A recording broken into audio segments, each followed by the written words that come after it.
Buenas noches, yo soy Lady Ashes, esto es Despertando Conciencias Mundiales, qué bueno que están aquí. Y esto es pues hablar un poquito sobre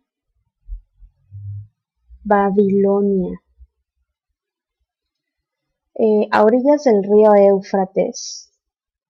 El río Éufrates, sí viene marcado, les iba a decir que era el de abajo, pero ahí viene, en la imagen. El río Éufrates desde el 1800 a.C. En sus lindes, en sus orillas, la ciudad de Babilonia fue el centro de una cultura que construyó grandes templos y puso la ley por escrito, ¿no? Recordemos la famosa ley del talión, salió de ahí. La ciudad era propiedad, recuerden que cada ciudad tenía un santo patrono, un dios. Esta ciudad era propiedad del dios Marduk, que supuestamente designaba al rey para que pues la administrara, ¿no? El rey no era considerado un ser divino como en Egipto serían los faraones, era un intermediario entre la gente y los dioses y vivía rodeado de colaboradores, ¿no? Los nobles, los que lo asistían en sus tareas, sus segundos al mando. La población estaba dividida entre hombres libres y esclavos. Los esclavos podían dejar de serlo si lograban juntar algunos bienes o para intercambiar, pues podían comprar su libertad. Los hombres libres también se subdividían en dos categorías, ¿no? Los privilegiados, que eran sacerdotes, funcionarios, nobles, etcétera, etcétera, y los mushkenon, que eran los comerciantes, los campesinos, los artesanos, ya saben, la plebe, que representaba al sector productivo libre. Bueno, y tan plebe, ¿no? Porque ya saben que los comerciantes desde el principio del mundo han subido bastante. Pero bueno. Los babilonios tenían infinidad de divinidades. Los dioses se parecían a los humanos, tenían cualidades y defectos, pasiones, sentimientos. Eran tan humanos como ya describimos a los dioses sumerios. Y de hecho, la religión sumeria influenció a toda la mitología mesopotámica, sobreviviendo en mitologías y religiones de los hurritas, los acadios, los babilonios, los asirios y otros de por ahí, ¿no? Y bueno, obviamente sobreviviendo hasta nuestra época con las religiones actuales. Así, los dioses sumerios, acadios y babilonios eran prácticamente los mismos, a excepción de los dioses supremos de cada una de las regiones, ¿no? Que cambiaba. El supremo de Babilonia era precisamente Marduk. Es la misma burra pero revolcada, pues. Así que lo que vamos a hacer técnicamente es repasar o a ver si no se nos queda alguno, pero vamos a repasar los dioses. Si se me queda alguno, si se me pasa, o si no lo noté, ustedes disculparán, pero es que son un buen.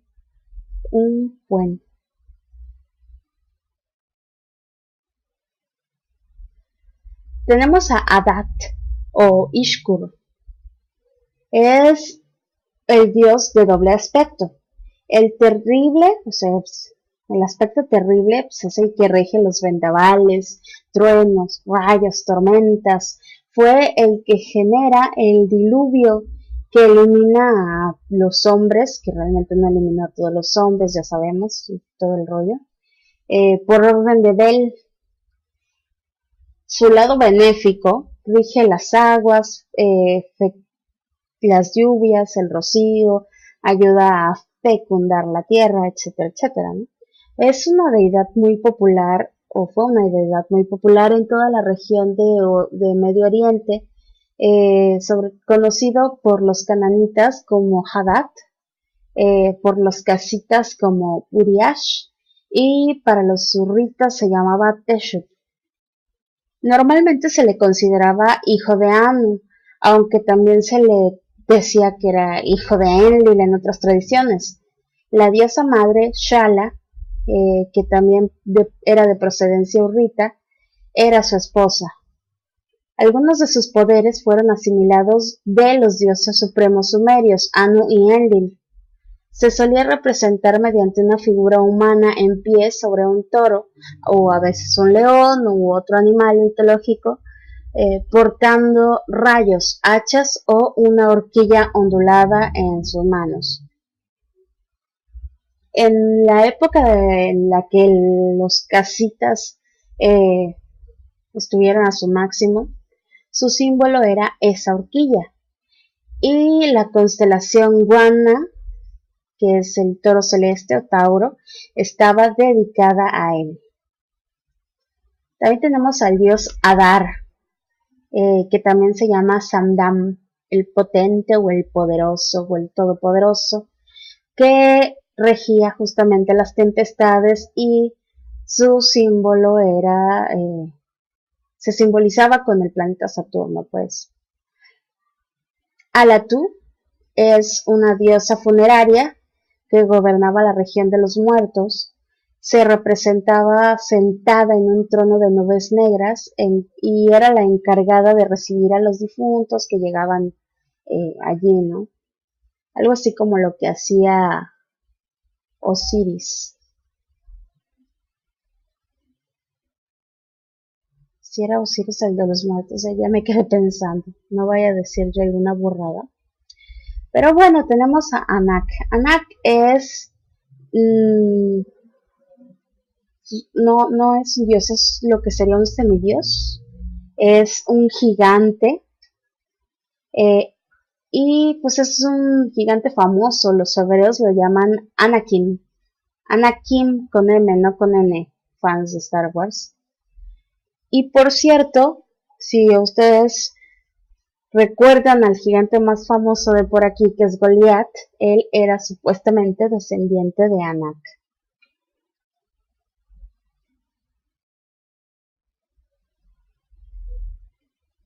Anatu era la esposa de Anu y también se le conocía como Antu.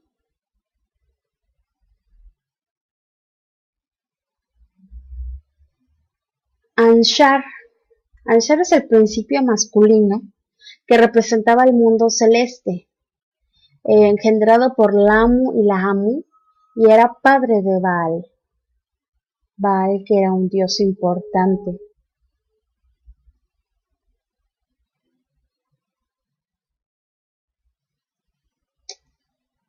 Anu, que ahí está su símbolo solar, ¿no? Bueno, su símbolo que lo representa ahí en la ruedita. También llamado Anut o Anum, era el dios indiscutible del cielo. De hecho, An significa cielo en sumerio. En ocasiones se le describe como padre de Ishtar, junto con Enki y Enlil forman la llamada tríada sumeria de dioses principales. En un principio era el dios principal en los textos, pero luego fue sustituido por Enlil y luego por los distintos dioses regionales, ¿no? Marduk, Ashur, etc. Su atributo era la corona de 7 pares de cuernos y era el emblema que significaba que tenía todo el poder. Disponía de un ejército que supuestamente eran las estrellas para destruir las fuerzas malignas que lo amenazaran. No dejaba sus dominios en el cielo. Recuerden que cuando se separa el cielo de la tierra, Anu se va con el cielo y le deja la tierra a Enlil y Enki. De su esposa Antu, pues ya hablamos en su momento, ¿no? Y su ciudad de culto, ya sabemos que era Uruk. Anu tiene asociado el número 60, que es la cifra sagrada de los sumerios, pues sus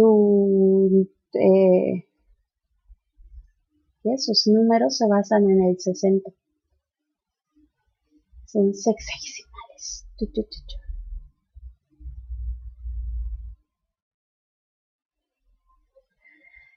Anunitu es la diosa de los nacimientos y la fertilidad.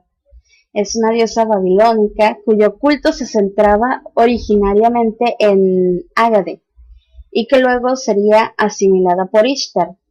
Estaba representada en el cielo por la constelación que lleva su nombre y que ahora equivale a Piscis. Piscis.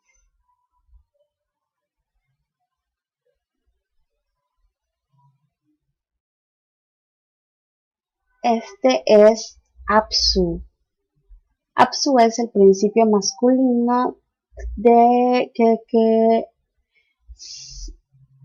tiene poder sobre el abismo de las aguas.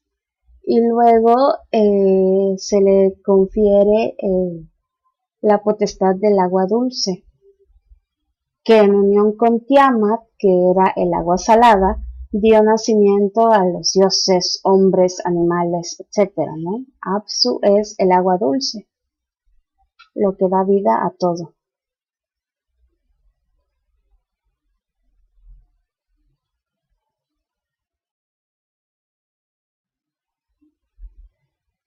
Asur o Ashur es el dios nacional de los asirios, o más bien la representación de Asiria, o de ahí de Asur, Asiria. Fue proclamado dios principal de Mesopotamia en los periodos en que esta región queda bajo el control asirio. Al igual que Marduk, Ashur asume las competencias y características de Enlil y Anu.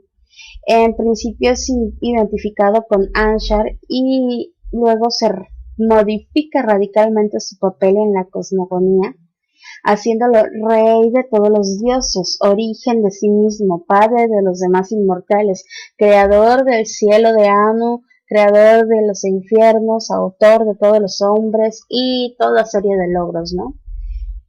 Era la divinidad bélica por excelencia, aunque su nombre, Asur, significa el benévolo. Imagínense. Y se le representaba como un disco alado, sosteniendo unas flechas, montado en un toro o flotando en el aire. La trinidad de él era el Apsu, Bel y Aola. También era divinidad de la fertilidad y cuando estaba en esta forma de representar la fertilidad, se le ponía rodeado de ramos y con los atributos de una cabra, ¿no? Su esposa era Ishtar, y cabe mencionar que se le ha asociado con Eru Ilúvatar de la mitología de Tolkien, ya que es su dios principal y el nombre primitivo de Ashur era Ilu. Personalmente no le veo ninguna similitud, pero como lo mencionaron por ahí, lo comento.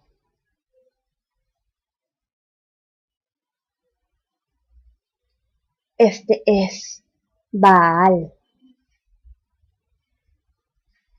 Baal era el dios de la lluvia y de la guerra, el más importante de los dioses en el panteón durante cierto tiempo.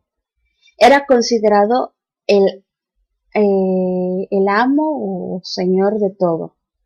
Se trataba de la deidad principal de los caldeos y asirios. Poco se sabía de la adoración a Baal hasta que las excavaciones de Ugarit, en lo que ahora se llama Ras Shamra, que está en la costa de Siria frente a Chipre, de ahí sacaron muchos objetos religiosos y muchísimas tablillas de arcilla. Se cree que muchos de estos documentos antiguos, conocidos ahora como los textos de Ras Shamra, son las liturgias o las palabras de aquellos que participaban en los rituales de las fiestas religiosas. En los textos de Ras Shamra se alude a Baal, llamado también Alián, o Zebul, que Zebul es príncipe, y Baal es Alián es el prevaleciente que prevalece, y también como el jinete de las nubes. Estos nombres pues armonizan con una representación de Baal en la que se le muestra sosteniendo en la mano derecha un garrote o una maza y en la mano izquierda un relámpago que acaba en una punta de lanza. También se le representa llevando un yelmo con cuernos que parece indicar una estrecha relación con el toro, el símbolo de la fertilidad. Él, junto con Dagan, son los más importantes del panteón fenicio. Para que vean, Baal no es eso que pintan en la Biblia.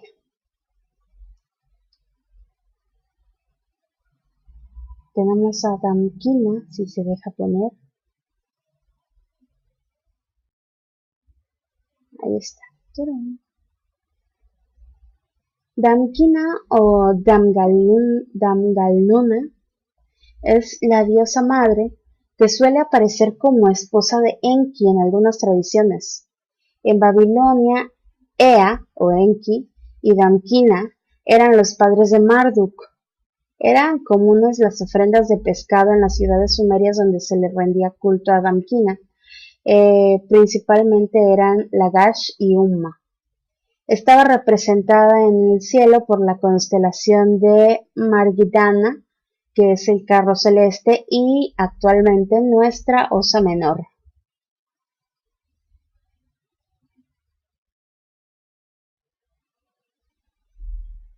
Este es Dumuzi. Ya hablamos de Dumuzi, ¿no? Es el nombre que se le da a Tamuz de los sirios babilónicos o a Adonis en el mundo de los griegos. Y hasta en Egipto Osiris tiene como ciertas cualidades de Dumuzi. Era el dios más importante de la vegetación, el señor de los bosques y de la vid. Su padre era Ninasu, el señor de la adivinación por el agua. Fue amante de Ishtar, razón por la cual pierde la vida. Ishtar baja al infierno por él y todo el rollo del que ya hablamos en programas pasados.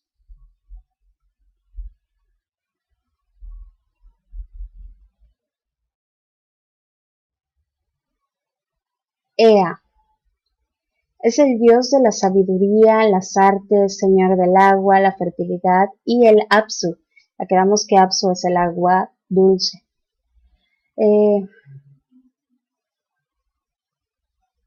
Se le consideraba residente en la ciudad de Eridu,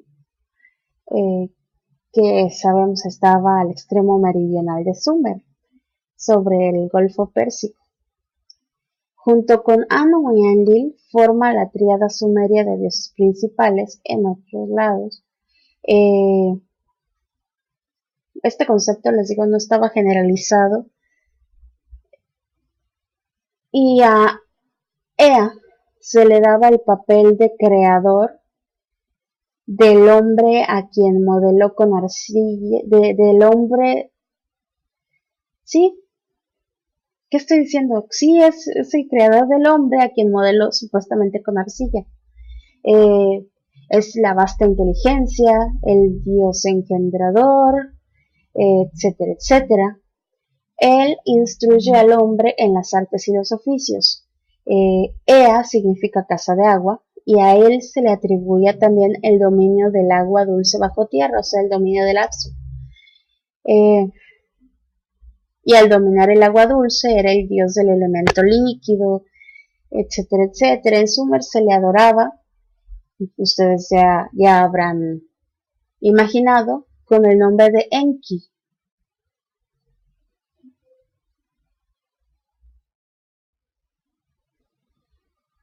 Este era el señor de la sabiduría y el conocimiento en Sumer, y el destino de las personas era anotado en una tabla por él.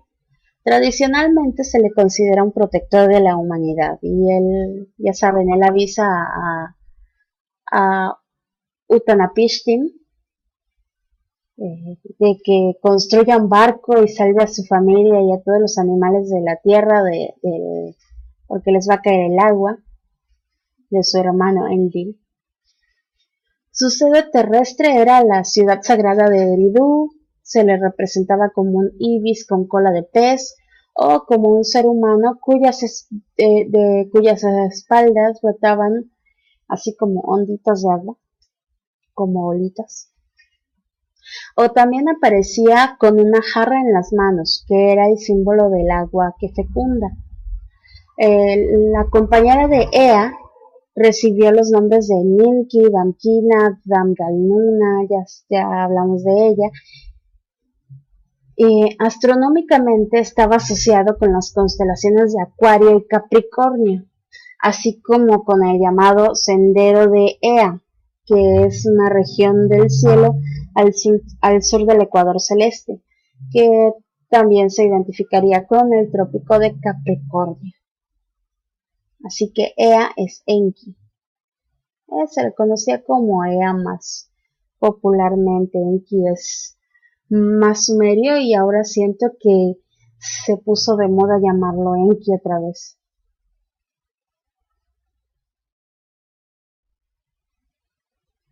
Enlil es el dios supremo del panteón sumerio-acadio. Es el creador de la humanidad, o bueno, el que ordenó. Era hijo de Anu y dios del viento y la tormenta, aunque más tarde se perdió ese carácter de señor de los vientos para ser sustituido por Adad. Este ordenó un diluvio para acabar con la humanidad y Adad es supuestamente el ejecutor, pero al igual que la lluvia, no siempre tenía un carácter negativo. Enlil podía traer vientos favorables y abundancia, etcétera, etcétera, ¿no? Su símbolo era el rayo en zigzag y su animal era el toro. Él sustituyó poco a poco a Anu en los textos que se han encontrado como deidad principal, porque pues era como un dios más cercano a la gente, ¿no? Como un político actual más populachero, así. Como Enlil reemplazó a su padre y se convirtió en gobernante de este mundo, pasaron a sus manos las tabletas de los destinos.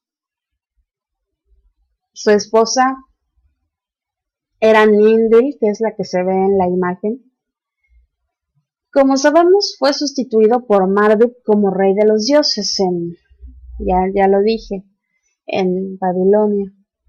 Astronómicamente se asocia con el camino de Enlil, que es una región al norte del Ecuador, que a veces coincide sobre todo con el trópico de Cáncer. También se le relaciona con las Pléyades, que en sumerio se llaman Mulmul, y con el planeta Júpiter. En la tradición acadia era conocido como Enlil, con L, Enlil. A partir de la época en que dominaron los casitas, era representado mediante una corona con 7 pares de cuernos sobre un altar o por 7 estrellas, que eran pues las Pléyades. Su número era el 50 y muchos grandes dioses son pues hijos suyos, ¿no? Adad, Nergal, Ninurta, Pavilsag, Zababa, etcétera, etcétera. Tradicionalmente el centro de su culto era Nippur, donde estaba el Ekur o la casa de la montaña, que era su principal templo.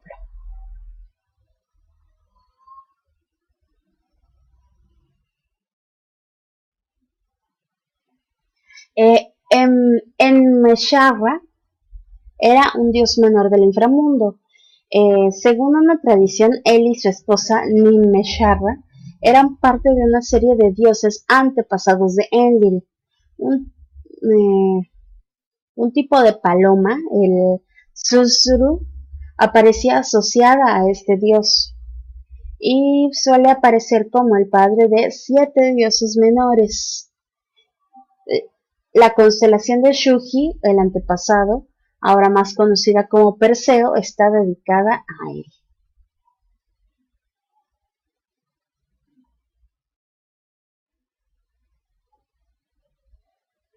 Esta es Ereshkigal, es la llamada Señora de la Gran Tierra, era la diosa del infierno y de las tinieblas, se le considera como hermana de Ishtar, y ella engendró a Namtar, su visir, ministro y mensajero, que también era hijo de Enlil, y cuyo nombre significaba destino, Namtar. Es esposa de Nergal. Y también hablamos de ella cuando el mito de Dumuzi, ¿no?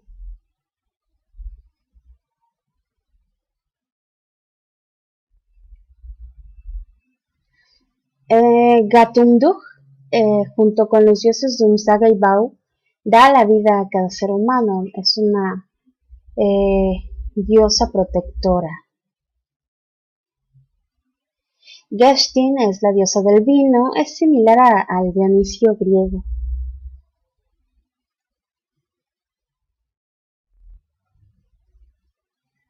Gula. Gula es la diosa de la medicina. Era una divinidad que podía voluntariamente infligir enfermedad o salud. Gozaba de mucha popularidad, obviamente, y contaba con muchos centros de culto, aunque el principal era el Egalma de la ciudad de Sumeria de Isin. A veces se le consideraba esposa de Pavisak o Ninurta, y era madre de los dioses relacionados con la medicina Damu y Ninasu. Su nombre significa la grande y era conocida como la gran doctora, y su emblema es un perro.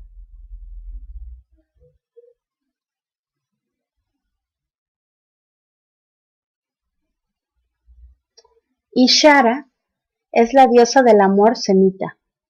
Fue asimilada posteriormente por Ishtar.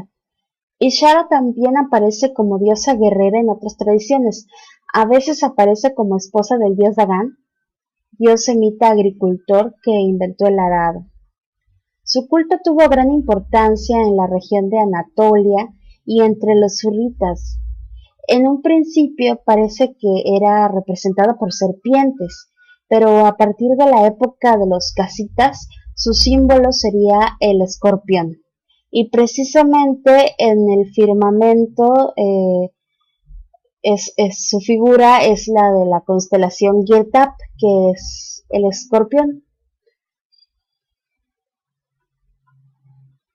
Ishtar, que es quien asimila a esta diosa, es la divinidad femenina de mayor importancia de todo el panteón, tanto sumerio como semita. Es también conocida en otros lugares como Anat, Astarte o Teshub. Es hija de Sin o de Anu y en otras versiones hija de Enlil o Enki. Su hermana es la diosa del inframundo el Esquigal, que acabamos de pasar. Su nombre sumerio es Inanna o Irnini y es la diosa del amor, de la atracción sexual, la belleza, la fertilidad y de la guerra. Los dos primeros atributos se resaltaban cuando se mostraba como hija de Anu, y el tercero lo recibía más a menudo como hija de Sin. Se le sitúa como esposa de Ashur, al que acompañaba en las campañas militares. También se le representa mediante una estrella de 8 o 16 puntas, una flor, un león, que es su animal sagrado, o una mujer, a veces desnuda y llevando un arco en la mano. Sus amantes eran muchos y era implacable con todos ellos. Como diosa guerrera se la adoraba en Nínive, y en Erech la adoraban como diosa del amor y de las voluptuosidades. Apareciéndose con un cortejo de cortesanas o muchachas de placer o prostitutas o como quieran llamar. Y también se le rendía culto en Uruk, en Agade, en Kish, en Arbael. Astronómicamente se le identifica con el planeta Venus, relación que se traspasa a la mitología grecolatina. Y aunque no tiene un lugar de culto central, destaca eh, el Eana o Casa del Cielo de Uruk. Y recuerden que ya hablamos de esas orgifiestas acrobáticas y todo el rollo que eran sus cultos. Su número era el 15.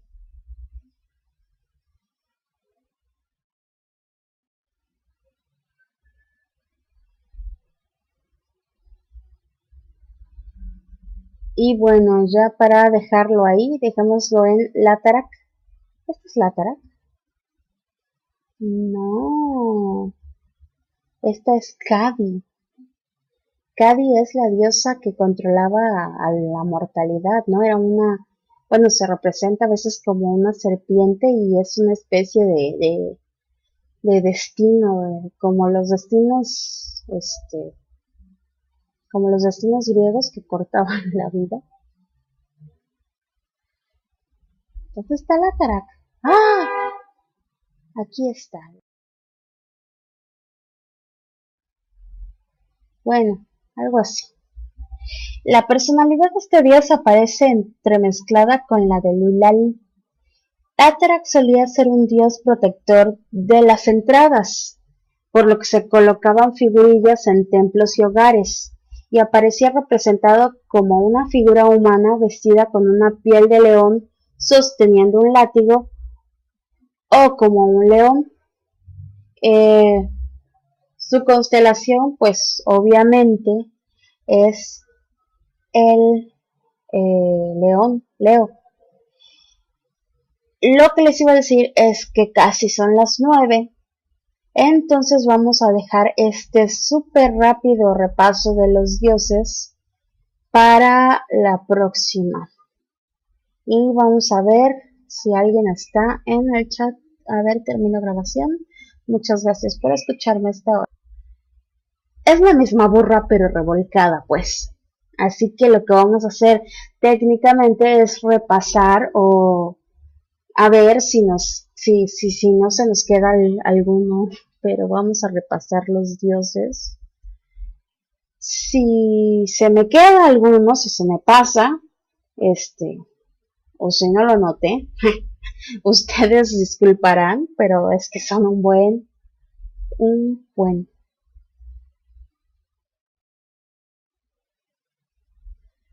Tenemos a Adat o Ishkur. Es el dios de doble aspecto. El terrible, o sea, el aspecto terrible pues, es el que rige los vendavales, truenos, rayos, tormento, escrito, ¿no? Recordemos la famosa ley del talión, salió de ahí. La ciudad era propiedad, recuerden que cada ciudad tenía un santo patrono, un dios. Esta ciudad era propiedad del dios Marduk, que supuestamente designaba al rey para que pues la administrara, ¿no? El rey no era considerado un ser divino como en Egipto serían los faraones, era un intermediario entre la gente y los dioses y vivía rodeado de colaboradores, ¿no? Los nobles, los que lo asistían en sus tareas, sus segundos al mando.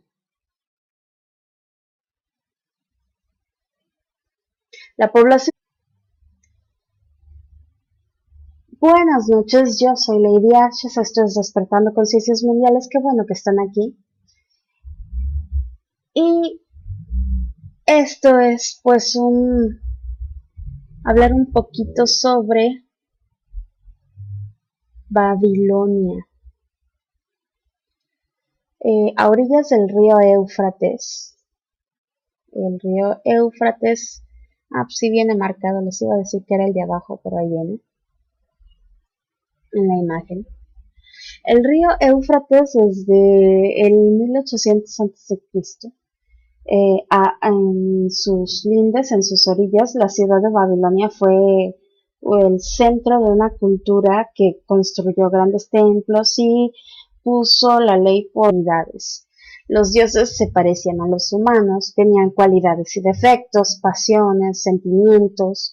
Eran tan humanos como ya describimos a los dioses sumerios. Y de hecho, la religión sumeria influenció a toda la mitología mesopotámica, sobreviviendo en mitologías y religiones de los hurritas, los acadios, los babilonios, los asirios y otros de por ahí, ¿no? Y bueno, obviamente sobreviviendo hasta nuestra época con las religiones actuales. Así, los dioses sumerios, acadios y babilonios eran prácticamente los mismos, a excepción de los dioses supremos de cada una de las regiones, ¿no? Que cambiaba. El supremo de Babilonia era precisamente Marduk. Estaba dividida entre hombres libres y esclavos. Los esclavos podían dejar de serlo si lograban juntar algunos bienes o para intercambiar, pues podían comprar su libertad. Los hombres libres también se subdividían en dos categorías, ¿no? Los privilegiados, que eran sacerdotes, funcionarios, nobles, etcétera, etcétera, y los mushkenum, que eran los comerciantes, los campesinos, los artesanos, ya saben, la plebe, que representaba al sector productivo libre. Bueno, y tan plebe, ¿no? Porque ya saben que los comerciantes desde el principio del mundo han subido bastante. Pero bueno, los babilonios tenían infinidad de divinidades.